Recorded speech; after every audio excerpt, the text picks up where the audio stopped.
The Taming of Coyote, Chapter 27. It was so desolate. Coyote looked through the trees that stretched for miles. The further away the trunks, the more they seemed to disappear into the wintry fog. There was so much white now. Even the trees had become white now that the deer had stripped them of their bark in desperation. It was so eerily quiet. With this strange whiteness on the ground, the leaves had long since been covered.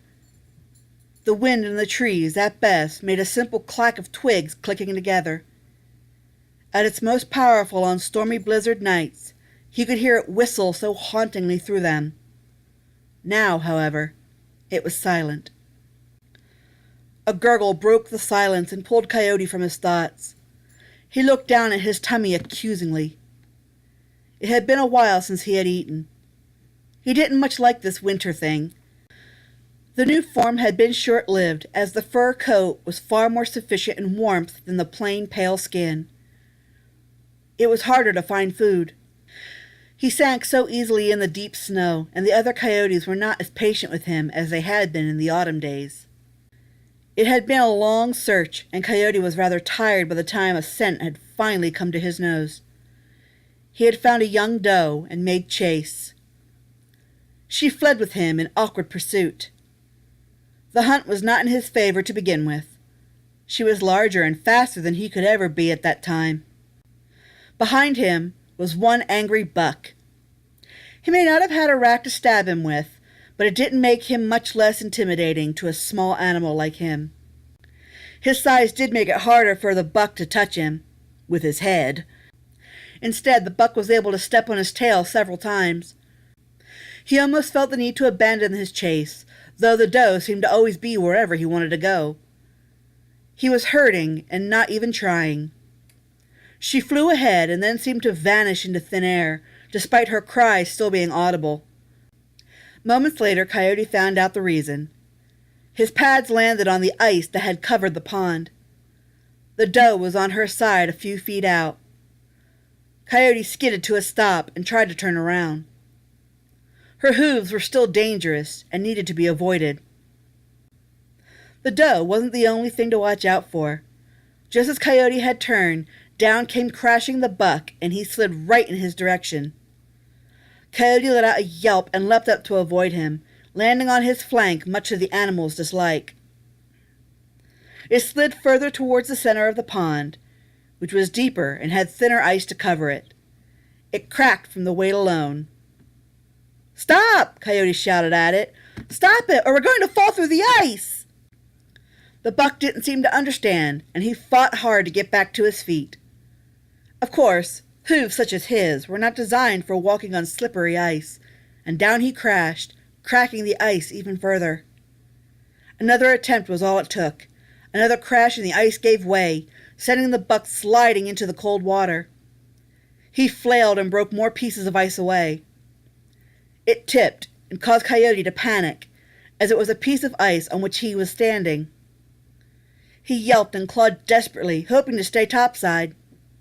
The ice just kept tipping, and seconds later he felt the sharp bite of the water as it soaked into his fur, starting with his tail and working its way up until he was completely submerged. Underwater, he could see the buck frantically trying to resurface as it strayed further and further from the opening. Coyote doggy-paddled his way to the surface, lucky enough to have stayed closer to his freedom than the buck. He clawed at the ice that had not broken free and tried to pull himself up. He eyed the doe warily. She had tried a few times to free herself from her spot, but it had taken to resting still. Perhaps she had heard the ice cracking and decided not to chance her little patch breaking. Coyote scratched and pulled and lifted his hind leg as high as he could as he tried to get enough traction to pull himself out. The doe was close. In desperation, he bit down on her hind leg and closed his eyes tight. She jerked. That was enough to yank him from the hole and just barely had the top of his head missed by her other hind leg. Her movement scooted her closer to the edge of the pond. Panting, Coyote made it to the bank and gave the doe a pull. With a bit of struggle, she managed to get up and bound away, leaving him to drop, sopping wet, into the snow. He felt awful. He ached from the strain. He burned from the cold. A breeze licked against him, making him whimper. It hurt. It hurt so badly. Everything was so blurry and white. I can't do it, he choked out. I'm not strong enough. I'm so hungry. I'm so cold. I'm so tired. I'm sorry. I couldn't do it. I failed. Warmth. Coyote felt warmth. Slowly he opened his eyes to see the inside of a dim, thorny thicket. He wiped his face before looking at his hands and sitting up. He was confused. Was he dead? He could see it was daylight through a small hole in the thicket, and snow was falling once again. He looked behind him to see... the doe? Yes, there she rested calmly. She reached out her neck and began to lick the side of his face with her warm tongue. He had no idea exactly where he was or how he got there. Would it be safe to assume that the doe perhaps had felt pity on him? When had he even changed? He looked back to the doe curiously. "Who are you?" he asked. She said nothing. She simply gave her ear a flick, somewhat put off by this human sound he made. She got to her feet and slipped past him to go out into the snow. He followed quietly, only to observe her lifting her head and seemingly sniffing the snowflakes. He wanted to ask what she was doing, but then knew she would not be able to answer him. It was then that a giggle caught his attention. It was so quiet, but he knew it was close. He looked around frantically until he saw a little body sitting on one of the vines of the thicket. "Was that you?" he asked. "You can speak too," she observed. "You must be one of us, the otherkin. You are no pixie, though. I am not sure what you are." "Otherkin?" he repeated. "You're a pixie? You don't look like the pixies that I've seen before. They were green and pink and orange, so many pretty colors. You are just white." "I am a pixie," she insisted. "I am a winter pixie. We are all this color. We fly with the snow." "Does winter try to gobble you up?" he asked. "The forest pixies say that winter is a beast that devours everything in its path. Why are you not afraid?" "Winter cannot devour us," she replied kindly. "You needn't be afraid if you are smart." "Then I am not smart," he replied with a scowl. "I am cold and hungry. I am sad and lonely." The pixie looked at him with a cock of her head. She was considering his words and seemed a bit confused by them. "Why do you not make a fire? Why do you not make weapons? Why do you not stitch hide together?" "Why would I do these things?" he asked curiously. "Fire is wild but can be tamed. It can keep you warm," she explained. "There are things in this forest that can be put together to become instruments to hunt and forage. You are otherkin. Why do you not eat the roots, berries, and bark that are behind? You have a form with hands, child.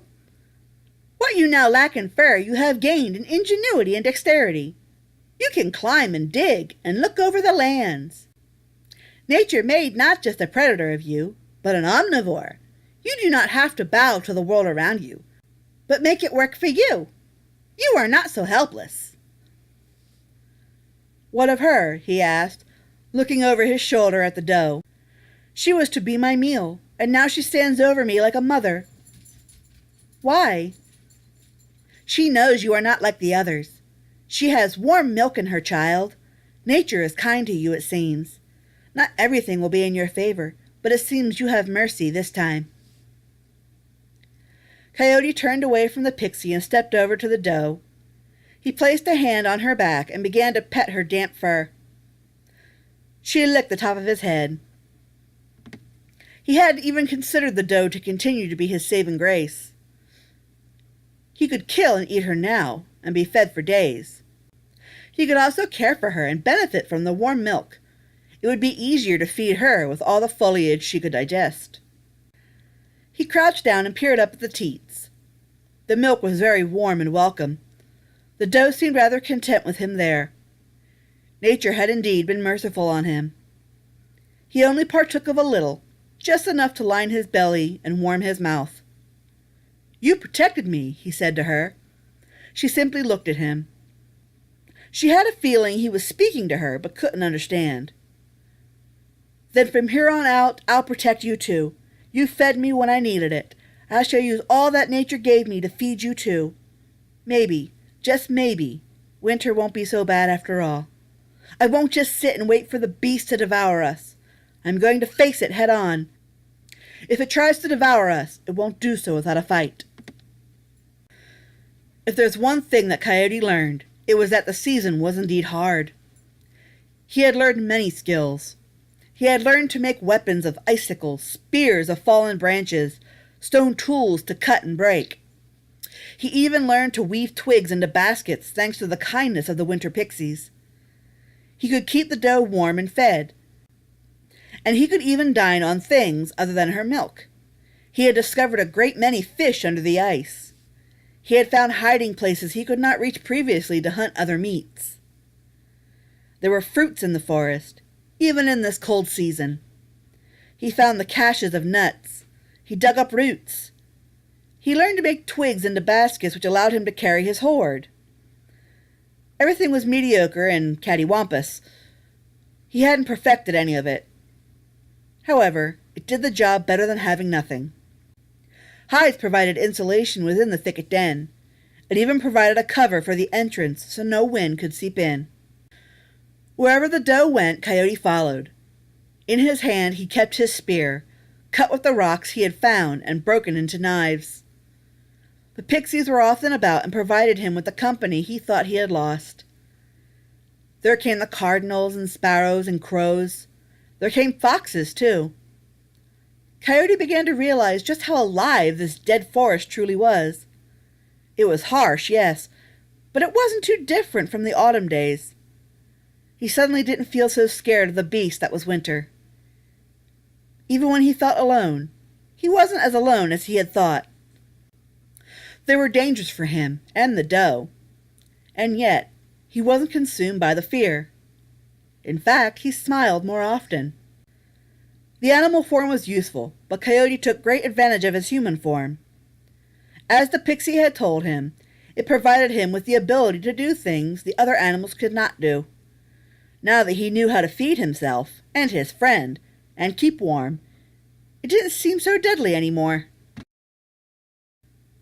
"So, that's just how simple it was?" Sonia asked.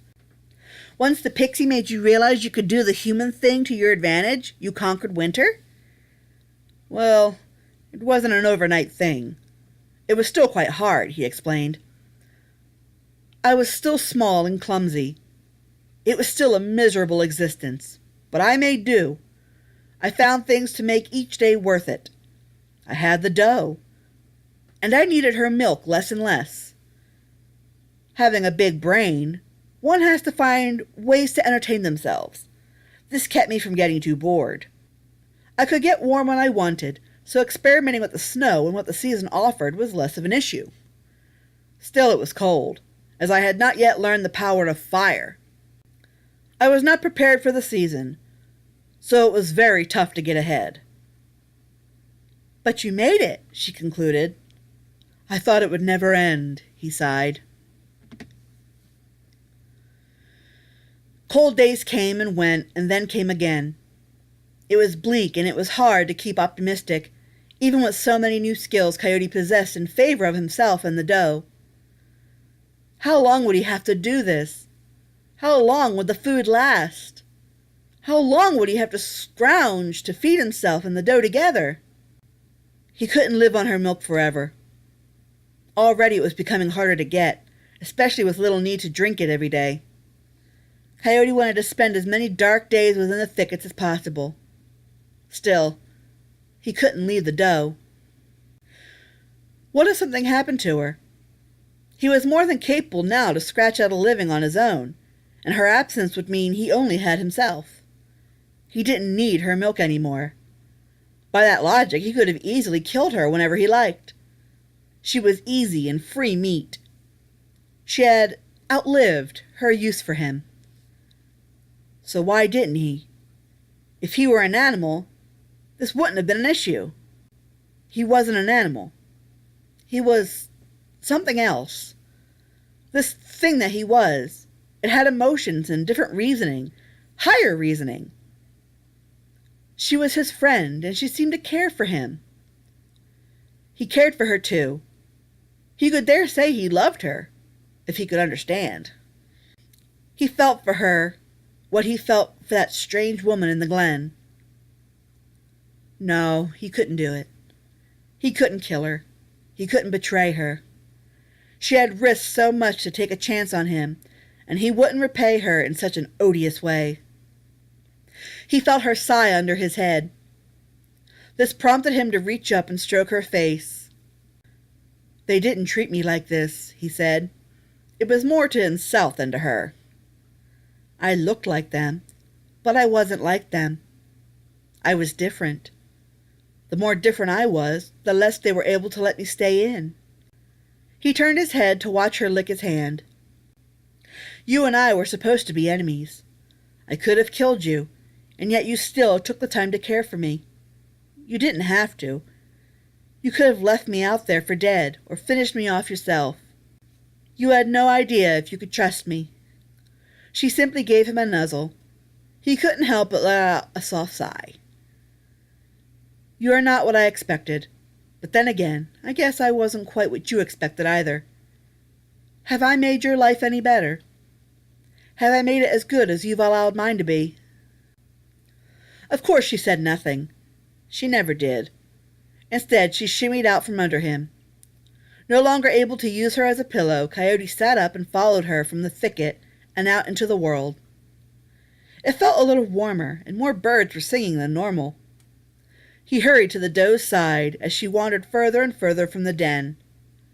The snow was melting. He didn't see as many winter pixies either. Things were starting to look familiar again. Over the days, he had noticed some of these subtle changes, but not to the extent that he suddenly noticed them now. It was as if, despite these things being in plain sight, they were only now beginning to register in his mind. He needed fewer layers to keep comfortable temperature, and he recognized growing glimpses of a world he had thought was long gone. He looked onto the field that she had brought him to see. There was no snow here, and the grass was growing. The flowers were blooming, and some had already bloomed. There were insects, too. There were grasshoppers and crickets and ladybugs. There in the sky was a sight he had not seen in months. Forest pixies. They had returned and were playing among the blossoms. His face seemed to light up as a smile grew upon it. He thought they were gone. He thought all of this would be merely a distant memory, and even then, everything was so new. Everything had been a different color before winter had come. There were no crispy, crackly leaves, and everything looked so vibrant, bright, and healthy. "What is this magic?" he asked. He didn't realize that he was speaking until after it had passed through his lips. He dropped onto all fours and studied the unblossomed petals of a nearby flower. The bud, even in this stage, had such a pretty shade of pink. "Spring!" came the tiny yet familiar voice. Coyote perked and looked up to see the little green glowing pixie descending before him. "Spring? Spring is what follows winter," she said. "Winter devours everything, but then spring comes to give birth to a world anew."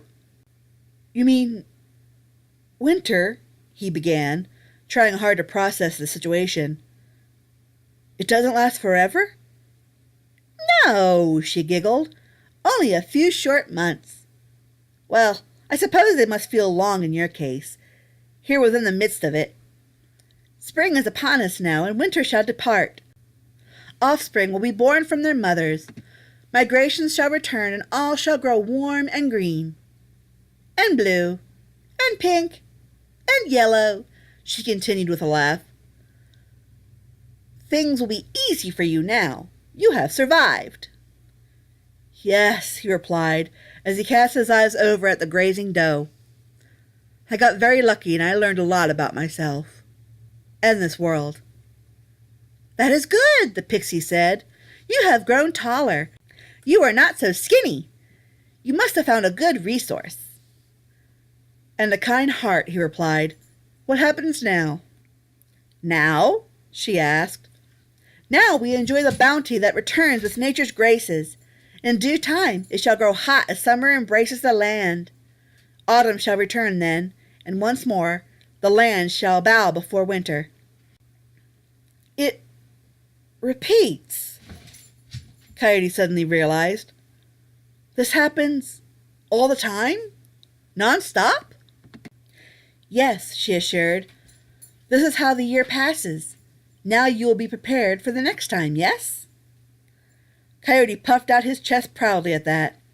"I will be immune to winter's fury. I have a whole year in which to learn my world further. I have experience behind me now. Nature was merciful to me, and I won't let that be in vain." The pixie was rather amused by the gusto the strange boy exuded. She motioned towards the doe, but kept her eyes on him. "What of her? You've no need for her now. You are on the road to self-sufficiency, taking command of the role of an otherkin." "What of her?" he asked back. "I overcame the season by thinking differently than that of the simple-minded beast I once thought I was. I'm more. She may not last forever, and I may have to eat meat to survive. But can't I show mercy to her? Can she not be my companion until her final days?" The pixie was silent for a few moments. This brought a look of confusion to Coyote's face. Had he perhaps said something wrong? Was this some sort of unspoken faux pas? "She won't last forever. You are correct. You are like us, brother, in that you possess higher reasoning, emotions, and mercy. This is your world, and you may do with it as you please, within the limits nature has placed upon you." Coyote stood up. Limits. He was determined to learn those limits and do everything he could to make this world truly his world. Nature had given it to him, and him to it. I won't make her regret it. Sonia had no words. She had so much going through her mind. There were so many images, and yet she could find words for none of them. Coyote could see the overwhelming expression on her face, and couldn't help but find it amusing. "As you can see, I've learned a lot from my world over the years. I took command of it, and of myself." "What happened to the doe?" she asked. It was a silly question. She knew that. But it just felt like something she had to ask him. "She lived a good life," he replied. "She had many fawns, and she passed away when her time came. Over the years, I befriended many a creature in these woods. Each one brought me something new. Each one taught me something special. Their times would come and go, and their memories would become a part of me. Otherkin, grazers, predators, birds, and then came man. I have already told you how that situation unfolded." "Yes," she replied, bringing her knees to her chest. "Do you ever regret showing mercy to man?" "No," he replied. "I don't regret it. That isn't to say that I do not have regrets. I think everyone has them. Be they minute or be they great, I've certainly made my mistakes and learned from most of them." He concluded that with a chuckle. Sonia, too, had to chuckle, feeling the tension that could have come heavy over them lighten. "I'm sure there's something I should take from this," she asked. "That is up to you," he said. "I told you what you wanted to know. You know your history, and now a little of mine. If you've taken something from those anecdotes, and have grown from them in some way, then that is something I'm proud to have contributed. You're a bright girl, Sonia. I just hope that the things you walk away with serve you well in your future endeavors in some way." "I'll do my best, Coyote," she assured, before a yawn escaped her. And it is getting late, he added.